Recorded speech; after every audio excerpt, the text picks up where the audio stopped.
শুধু একটা বাড়ি সেটাকে নিজের আপন ঘর বানিয়ে তোলা যায় কিভাবে? এর উত্তরটা কিন্তু লুকিয়ে আছে অন্দরসজ্জার কিছু সাধারণ মূলনীতির মধ্যে। আজকের এই আলোচনায় আমরা ঠিক এটাই জানব, কিভাবে আমাদের থাকার জায়গাটাকে আরও বেশি সুন্দর আর শান্তিময় করে তোলা যায়। চলুন শুরুতেই নিজেদের একটা প্রশ্ন করি, কেমন আমাদের থাকার জায়গাটা, আমাদের বাড়িটা কি আসলেই এমন একটা জায়গা যেখানে ফিরলে মনটা শান্তিতে ভরে যায়? এই যে কথাটা দেখছেন, এটাই কিন্তু আজকের আলোচনার একেবারে মূল ভিত্তি। একটা সুন্দর করে সাজানো ঘর যে শুধু দেখতেই ভালো লাগে তা নয়, এটা আমাদের মনেও শান্তি আনে, এমনকি একটা সুস্থ সামাজিক জীবন গড়ে তুলতেও সাহায্য করে। তো এই পুরো যাত্রায় আমরা ধাপে ধাপে এগোব। প্রথমে জানব ঘর সাজানোর পেছনের কারণটা কি, তারপর দেখব আসবাবপত্র কিভাবে বাঁচতে হয়, সেগুলোকে সাজানোর শিল্পটা কি, আর সবশেষে থাকবে কিছু ফাইনাল টাচ যা ঘরকে দেবে একটা নতুন রূপ। তাহলে শুরু করা যাক। আচ্ছা, প্রথমেই তাহলে এই বিষয়টা একটু পরিষ্কার করে নেওয়া যাক। আমরা ঘর সাজাই কেন? এর আসল উদ্দেশ্যটা কি?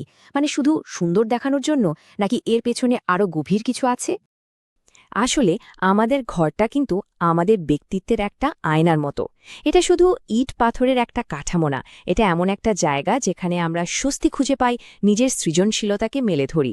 আর একটা গোছানো পরিপাটি ঘর যে পরিবারের সবার জন্য কতটা পজিটিভ একটা পরিবেশ তৈরি করে, তা তো আর নতুন করে বলার কিছু নেই। তো ঘর সাজানোর একেবারে গোড়ার কথা হল আসবাবপত্র। এই ভিত্তিটা যদি মজবুত করতে হয়, তাহলে সবার আগে জানতে হবে যে সঠিক ফার্নিচারটা কিভাবে বেছে নিতে হয়। চলুন এবার এই বিষয়টাই একটু বিস্তারিতভাবে দেখি। দেখুন, যখনই আমরা কোনো আসবাবপত্র কিনতে যাই তখন কিন্তু কয়েকটা বিষয় মাথায় রাখা খুব জরুরি। প্রথমত, সেটার আদৌ দরকার আছে কিনা। তারপর অবশ্যই বাজেট, মানে দামটা সাধ্যের মধ্যে কিনা। জিনিসটা কতটা টেকসই হবে সেটাও দেখতে হবে। আর হ্যাঁ, সবচেয়ে গুরুত্বপূর্ণ হলো সেটার ডিজাইন বা স্টাইলটা কি আমাদের রুচির সাথে মিলছে, ঘরের আকারের সাথে কি মানানসই। আর সবশেষে, ওটা কি সহজে সরানো যাবে, মানে পরিষ্কার করার সুবিধার কথাটাও কিন্তু ভাবতে হবে। শুধু দামি বা সুন্দর আসবাব কিনলেই কিন্তু সব হয়ে গেল না। আসল শিল্পটা কিন্তু লুকিয়ে আছে সেগুলোকে ঠিকঠাক মতো সাজানোর মধ্যে। এটাই কিন্তু আসল চ্যালেঞ্জ। কোথা থেকে শুরু করবেন এটা নিয়ে অনেকেই কিন্তু দ্বিধায় পড়েন। তাদের জন্য এই তালিকাটা বেশ কাজের হতে পারে। যেমন ধরুন, একটা শোবার ঘরের জন্য খাট বা ওয়ার্ড্রোব তো লাগবেই, আবার ডাইনিং রুমে একটা টেবিল না হলেই নয়। এটাকে বলতে পারেন একটা বেসিক চেকলিস্ট, যা শুরু করতে সাহায্য করবে। আসবাবপত্র সাজানোর সময় যদি আমরা নির্দিষ্ট কিছু শৈল্পিক নিয়ম মেনে চলি, তাহলে কিন্তু সাধারণ একটা ঘরের চেহারাও পুরোপুরি পাল্টে যেতে পারে। চলুন সেরকমই 5টা মূল নীতি সম্পর্কে জেনে নিই, যা যে কোনো ঘরকে একটা নতুন মাত্রা দেবে। প্রথম আর সবচেয়ে সহজ নিয়মটা হল সমানুপাত বা প্রপোর্শন। সহজ করে বললে ঘরের আকারের সাথে আসবাবের আকারের মিল থাকা। ভাবুন তো একবার, বিশাল বড় একটা ঘরে যদি এক কোণায় ছোট্ট একটা সোফা রাখা হয়, দেখতে কেমন অদ্ভুত লাগবে, তাই না? আবার উল্টো দিকে একটা ছোট ঘরে যদি একটা বিশাল বড় খাট রাখা হয়, তাহলে তো দম বন্ধ হয়ে আসার জোগাড় হবে। তাই এই ভারসাম্যটা খুব জরুরি। এবার আসি ভারসাম্যের কথায়। এটা মূলত 2 রকমের হয়। একটা হলো প্রথাগত ভারসাম্য, মানে ঘরের মাঝখানটাকে যদি কেন্দ্র ধরা হয়, তাহলে এর 2 পাশে প্রায় একই রকম দেখতে জিনিস রাখা হয়, একটা প্রতিচ্ছবির মতো। আর অন্যটা হলো অপ্রথাগত ভারসাম্য। এখানে 2 পাশে ভিন্ন ভিন্ন জিনিস ব্যবহার করা হয়, কিন্তু এমনভাবে সাজানো হয় যাতে একটা ভিজুয়াল ব্যালেন্স তৈরি হয়। এর পরের নীতিটা হল সামঞ্জস্য বা হারমোনি। ব্যাপারটা অনেকটা একটা মিউজিক ব্যান্ডের মতো। ঘরের প্রত্যেকটা জিনিস, সেটা দেয়ালের রং হোক, পর্দার ডিজাইন হোক বা আসবাবের স্টাইল, সব কিছু মিলে যেন একটা সুন্দর সুর তৈরি করে। কোনো একটা জিনিসও যেন বেসুরো বা বেমানান না লাগে। ছন্দ বা রিদম, এটা কি? এটা হলো চোখের জন্য একটা আরামদায়ক প্রবাহ তৈরি করা। মানে যখন কেউ ঘরে ঢুকে, তার চোখ যেন এক জিনিস থেকে আরেক জিনিসে খুব সহজে চলে যায়। যেমন ধরুন, সোফায় যে রঙের কুশন আছে, সেই একই রঙের একটা কিছু হয়তো দূরের কোনো শেলফে আঁকা হলো। এতে পুরো ঘরের মধ্যে একটা কানেকশন তৈরি হয়। আর আমাদের তালিকার সব শেষে আছে প্রাধান্য বা এমফেসিস। এর মানে হলো ঘরে এমন একটা কেন্দ্রবিন্দু তৈরি করা যা সবার আগে মনোযোগ আকর্ষণ করবে। এটা হতে পারে দেয়ালে টাঙানো একটা খুব সুন্দর পেইন্টিং, একটা আর্টিস্টিক ল্যাম্পশেড, অথবা টেবিলের উপর সুন্দর করে সাজানো একগুচ্ছ তাজা ফুল।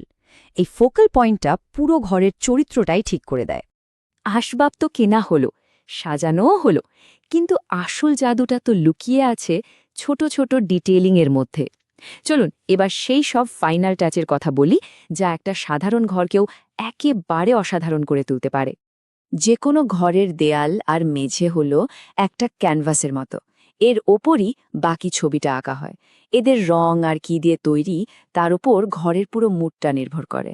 যেমন ধরুন, গ্রামের মাটির মেঝেতে যে একটা স্নিগ্ধ ভাব আছে, শহরের আধুনিক টাইলস বা কার্পেটে আবার অন্যরকম একটা সৌন্দর্য। আর পর্দা পর্দা কিন্তু শুধু আলো বাতাস আটকানোর জন্য নয়, এটা ঘরের অন্যতম প্রধান একটা গয়নাও বটে। ঠিকঠাক রং আর কাপড়ের একটা পর্দা কিন্তু নিমেষে ঘরের সৌন্দর্য কয়েকগুণ বাড়িয়ে দিতে পারে, একটা আরামদায়ক অনুভূতিও তৈরি করে। আর ঘরের মধ্যে এক টুকরো সতেজ প্রকৃতি নিয়ে আসার সবচেয়ে সহজ উপায় কি? অবশ্যই ফুল। একগুচ্ছ তাজা ফুল মুহূর্তে মন ভালো করে দেয়। একটা সুন্দর ফুলদানিতে কিছু ফুল সাজিয়ে রাখলেই দেখবেন পুরো ঘরের পরিবেশটাই কেমন সজীব হয়ে উঠেছে। মজার ব্যাপার হলো, এই ফুল সাজানোরও কিন্তু কিছু ছোট ছোট নিয়ম বা কৌশল আছে। যেমন ধরুন, লম্বা ডাঁটার ফুলগুলোকে মাঝে রাখা আর ছোটগুলোকে চারপাশে ছড়িয়ে দেয়া, অথবা সবচেয়ে সুন্দর ফুলটাকে এমন জায়গায় রাখা যাতে ওটাই মূল আকর্ষণ হয়ে ওঠে। এই ছোট ছোট বিষয়গুলো খেয়াল রাখলে কিন্তু আপনার ফুলদানিটা দেখতে একদম প্রফেশনালদের মতো লাগবে। আচ্ছা, ঘর সাজানো মানেই কি অনেক টাকা খরচ করে দামি জিনিস কেনা? একদম না। আমাদের চারপাশে ফেলা দেওয়া কত জিনিস থেকেও কিন্তু দারুণ সব শিল্পকর্ম তৈরি করে ফেলা সম্ভব। এই যেমন ধরুন, এই কাগজের পুতুলটা। পুরনো খবরের কাগজ, কাপড়ের টুকরো আর একটু আঠা, ব্যাস এটুকুই যথেষ্ট। এটা শুধু যে দেখতে সুন্দর তা নয়, নিজের হাতে তৈরি করা জিনিসের একটা অন্যরকম মায়া থাকে, তাই না? এটা ঘরকে একটা খুব পার্সোনাল টাচ দেবে। আর এই ছবিগুলো দেখুন, সৃজনশীলতার যে কোনো সীমা পরিসীমা নেই, এগুলোই তার প্রমাণ। পুরনো টিনের কৌটা বা ফেলে দেওয়া কাগজ দিয়েও কত সুন্দর মাছ বা হাতি বানিয়ে ফেলা যায়। এগুলো দেখতেও যেমন দারুণ, তেমনি পরিবেশ বান্ধব। তো এই পুরো আলোচনা শোনার পর নিজের ঘরে শিল্প আর শান্তির একটা নতুন ছোঁয়া আনার জন্য প্রথম কোন কাজটা করতে ইচ্ছে করছে? মনে রাখবেন, খুব বড় কিছু হতে হবে এমন কোনো কথা নেই। একটা ছোট পরিবর্তনও কিন্তু আপনার চেনা ঘরটাতে একটা নতুন প্রাণের সঞ্চার করতে পারে।